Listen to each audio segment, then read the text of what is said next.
Warahmatullahi wabarakatuh. Saya Rahmatillah dengan NIM H0220 dari kelas Pendidikan Matematika 2020B. Saya akan membacakan tentang biografi matematikawan, sumbangsi dalam matematika, penemuan serta penerapannya dalam pembelajaran matematika saat ini. Yang pertama, 1. Pythagoras. Pythagoras adalah seorang ahli filsafat dan matematika yang lahir tahun 570 sebelum Masehi di Pulau Samos atau Turki. Pythagoras juga disebut sebagai bapak bilangan. Dia memberikan sumbangan yang penting dalam bidang filsafat dan keagamaan pada akhir abad ke-3 sampai dengan 6 sebelum Masehi. Kehidupan dan ajarannya tidak begitu jelas akibat banyaknya legenda dan kisah-kisah buatan mengenai dirinya. Salah satu peninggalan Pythagoras yang terkenal adalah teorema Pythagoras yang menyatakan kuadrat hipotenusa dari segitiga siku-siku adalah sama dengan jumlah kuadrat dari kaki-kakinya atau sisi siku-sikunya.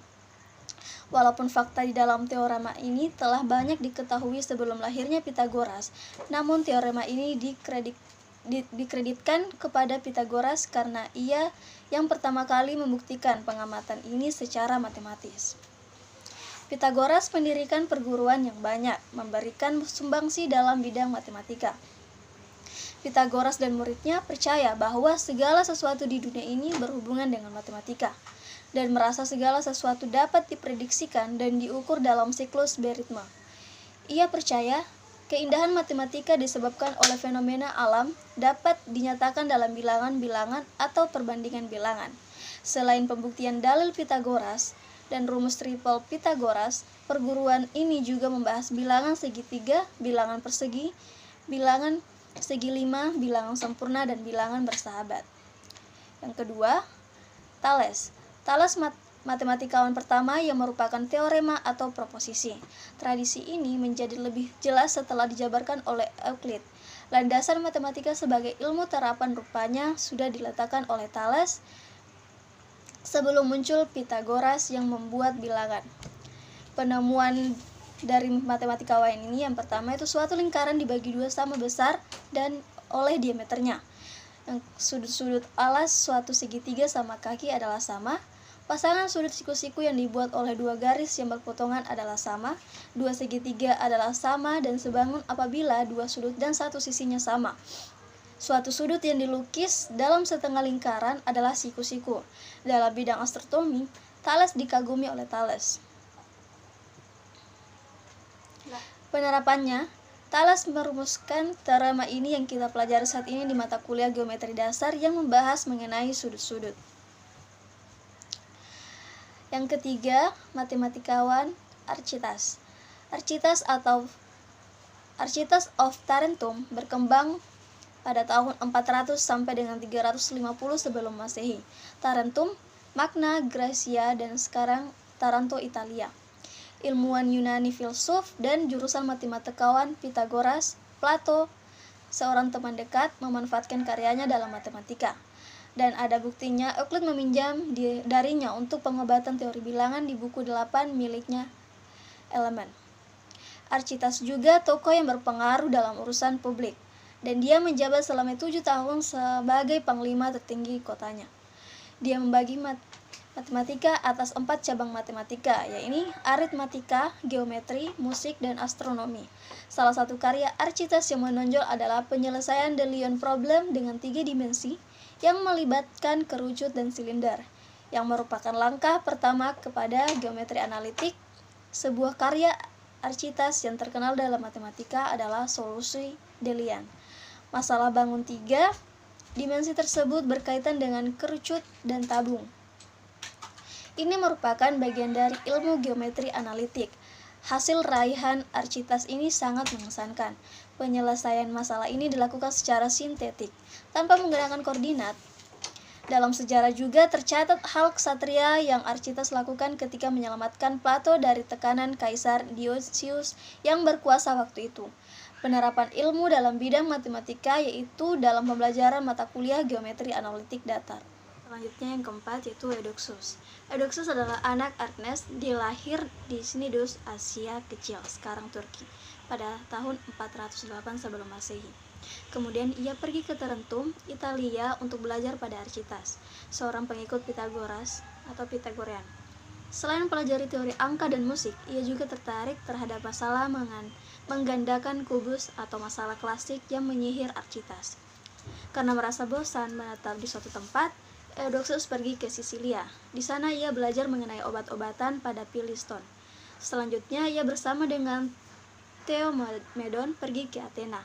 Selama 2 bulan di Athena, Eudoxus mengikuti kuliah Plato dan filsuf lain di Akademi Plato secara teratur. Penemuannya yaitu karyanya tentang proporsi menunjukkan wawasan tentang bilangan real.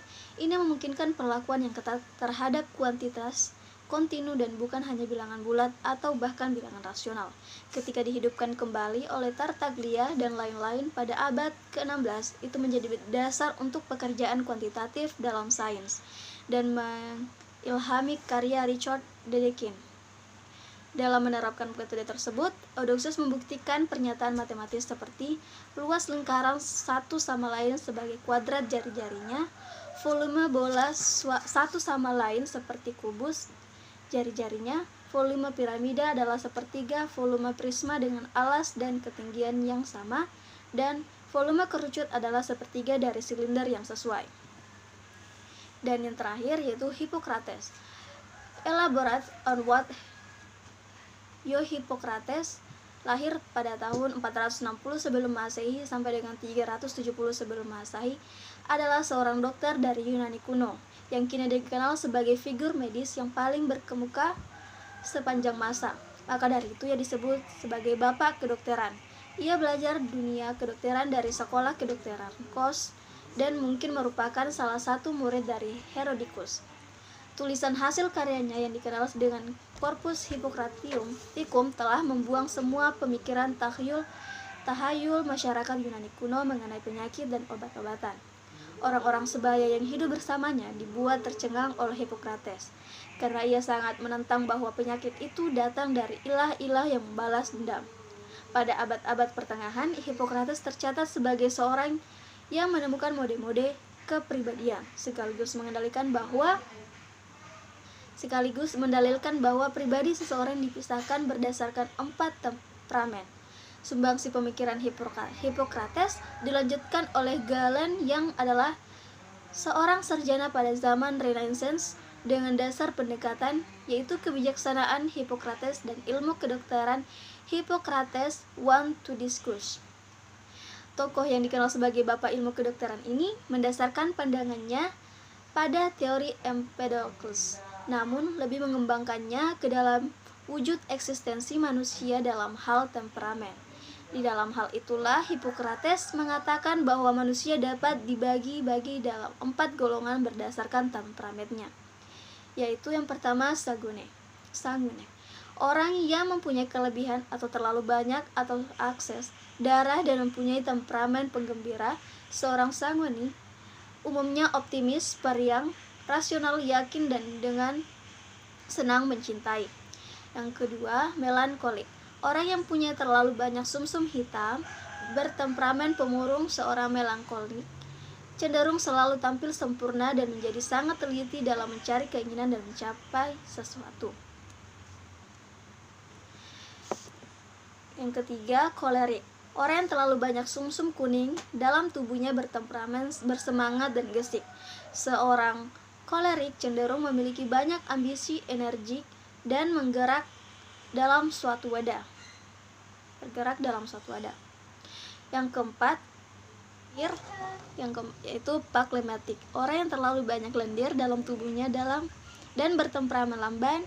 Seorang phlegmatik cenderung santai dan tidak mengeluarkan emosi dalam menanggapi sesuatu permasalahan. Nah, sekian dari presentasi saya. Wassalamualaikum warahmatullahi wabarakatuh.